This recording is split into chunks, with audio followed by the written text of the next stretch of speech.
সকাল সকাল আজ আমরা বেরিয়ে পড়লাম আমার প্রাণের হালিশহর ভ্রমণে।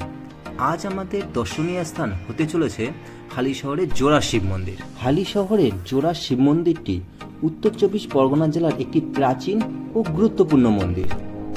এটি হুগলি নদীর তীরে রামপ্রসাদ ঘাটের কাছে অবস্থিত একটি যুগল শিব মন্দির, যা পঞ্চরত্ন স্থাপত্য শৈলীতে নির্মিত।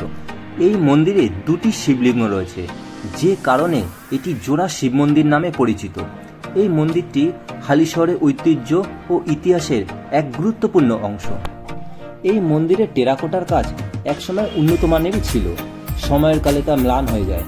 মন্দিরের দেওয়ালের গায়ে হিন্দু দেবদেবীর প্রতিচ্ছবি আজও চোখে পড়ার মতো। এই মন্দিরে নিত্য পুজোর আয়োজন কবে থেকে শুরু করা হয়েছে তার একটা ফলক এখানে স্থাপন করা আছে, তোমরা দেখতে পাচ্ছ।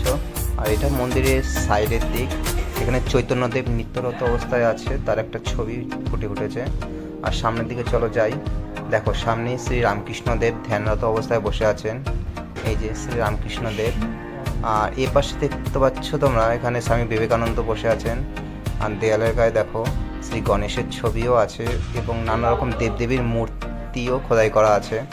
খুব সুন্দর লাগছে দেখতে। ঠিক আছে,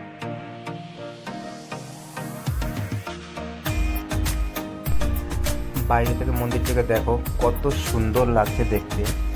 এর সামনেরটি হচ্ছে প্রথম শিব মন্দির, আর ওই যে পিছনে দেখতে পাচ্ছ ওটা হচ্ছে দ্বিতীয় শিব মন্দির। দুটো মন্দিরেই শিবলিঙ্গ প্রতিষ্ঠা করা আছে।